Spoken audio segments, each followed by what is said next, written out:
रामनवमी के दिन एक ऐसा चमत्कार होने जा रहा है जो रामलहर की स्पीड को बढ़ा देगा। ये दिव्य नजारा दिखेगा अयोध्या में। 500 साल के इंतजार के बाद अयोध्या में भव्य राम मंदिर बना। रामनवमी से पहले रामलहर और तेज हो गई। मोदी हर पब्लिक रैली में राम मंदिर की बात कर रहे हैं और वो इसलिए क्योंकि इस बार की रामनवमी बेहद खास है। आज से ठीक 9 दिन बाद यानी 17 अप्रैल को रामनवमी है। इस बार रामनवमी पर अयोध्या में विराजे रामलला का सूर्य की किरणों से अभिषेक होगा। 17 अप्रैल को ठीक दोपहर 12 बजे सूर्य की किरणों से रामलला का तिलक किया जाएगा। सूरज की किरणें करीब 5 मिनट तक राम मंदिर में विराजमान भगवान श्री रामलला का अभिषेक करेंगी। प्रभु राम के सूर्य तिलक का सक्सेसफुल ट्रायल हो चुका है। रामनवमी के 2 दिन बाद ही लोकसभा चुनाव के पहले चरण की वोटिंग है। राम मंदिर 2024 के चुनाव का सबसे बड़ा टॉकिंग पॉइंट है। राम मंदिर की प्राण प्रतिष्ठा का बॉयकॉट करने वालों को बार बार प्रधानमंत्री नरेंद्र मोदी आईना दिखा रहे हैं। कोई राम की पूजा करे इसलिए पार्टी से निकाल दो, एक ऐसी पार्टी है भाई। मोदी जनता को याद दिला रहे हैं जो राम का नहीं वो किसी काम का नहीं। एमपी में मोदी 29 की 29 सीटों पर जीत का दावा कर रहे हैं। राहुल एक एक सीट के लिए यहां भटक रहे हैं। इस कांग्रेस को क्या एक भी सीट पर मौका मिलना चाहिए? क्या पूरी तरह क्लीन करना चाहिए कि नहीं करना चाहिए?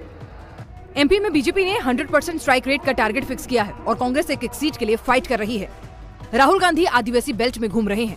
जंगल में महुआ बीन रही आदिवासी महिलाओं से मिल रहे हैं। हाथ में टोकरी लेकर तस्वीर खिंचवा रहे हैं और कांग्रेस के सोशल मीडिया हैंडल पर ये तस्वीरें घुमाई जा रही हैं। राहुल का चॉपर शहडोल में फंस गया तो कई तस्वीरें मोबाइल टू मोबाइल घूमने लगी। पब्लिक रैली के बाद चॉपर टेक ऑफ नहीं कर पाया, उनका फ्यूल खत्म हो गया। राहुल को रात शहडोल में गुजारनी पड़ी। राहुल गांधी ने इसका वीडियो भी इंस्टाग्राम पे शेयर किया। दूसरी तरफ राहुल गांधी जी जिनके हेलीकॉप्टर का फ्यूल ही खत्म हो गया और हेलीकॉप्टर ने टेक ऑफ ही नहीं किया। सच बात तो ये है कि अब कांग्रेस का फ्यूल ही खत्म हो गया है, अब कांग्रेस टेक ऑफ नहीं करने वाली। चॉपर का फ्यूल कम था, पायलट ने सुरक्षा की वजह से उड़ान भरने से मना कर दिया।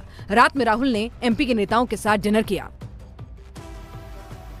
दिल्ली में 2 दिन तक टीएमसी का हाई वोल्टेज ड्रामा चला। दीदी के दल को केजरीवाल की पार्टी का खूब सपोर्ट भी मिला। दीदी बंगाल की लड़ाई दिल्ली तक लाना चाहती हैं। आपके साथ मिलकर दिल्ली में अपनी पावर दिखाना चाहती हैं।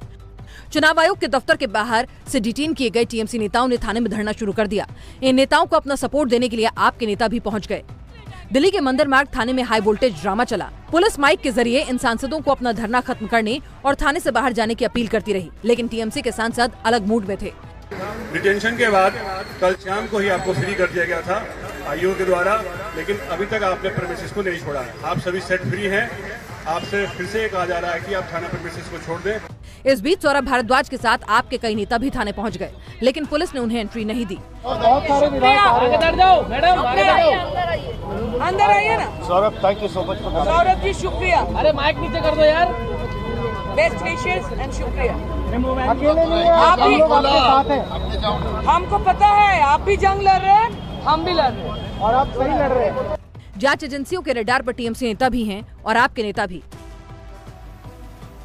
महाराष्ट्र में महाविकास अघाड़ी ने सीटों का बंटवारा कर ही लिया, लेकिन कांग्रेस की टेंशन अब भी खत्म नहीं हुई।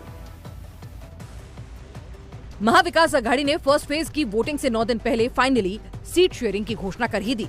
अघाड़ी में उद्धव ठाकरे की शिवसेना अपना दबदबा कायम रखने में कामयाब रही। कांग्रेस महाराष्ट्र में 17 सीटों पर अपनी किस्मत आजमाएगी। एनसीपी शरद गुट 10 सीटों पर अपने कैंडिडेट उतारेगी, तो वहीं उद्धव को अलायंस में 21 सीटें दी गई। तीनों दलों में सांगली, भिवंडी और मुंबई नॉर्थ सीट पर टकराव था, लेकिन सांगली और भिवंडी सीट पर कांग्रेस को सेक्रीफाइस करना पड़ा। सांगली सीट शिवसेना को मिली है और भिवंडी सीट शरद गुट के खाते में गई है। मुंबई नॉर्थ सीट कांग्रेस को मिल गई है। कल का योग, जैसे मैंने कहा कि ऐसा योग बहुत सालों के बाद आया। एक तो कल सूर्य ग्रहण था, अमावस भी थी और मोदी जी की सभा भी थी, तो इतना बुरा योग बहुत सालों के बाद शायद देश ने अनुभव किया है। उद्धव ठाकरे मोदी को टारगेट कर रहे हैं, लेकिन अभी उनके सहयोगी ही नाराज हैं। सूत्रों के मुताबिक ठाकरे के सामने दिल्ली आलाकमान के झुकने से मुंबई कांग्रेस अध्यक्ष वर्षा गायकवाड़ नाराज हैं। उन्हें गायकवाड़ फैमिली की परंपरागत दक्षिण मध्य मुंबई सीट नहीं मिली है।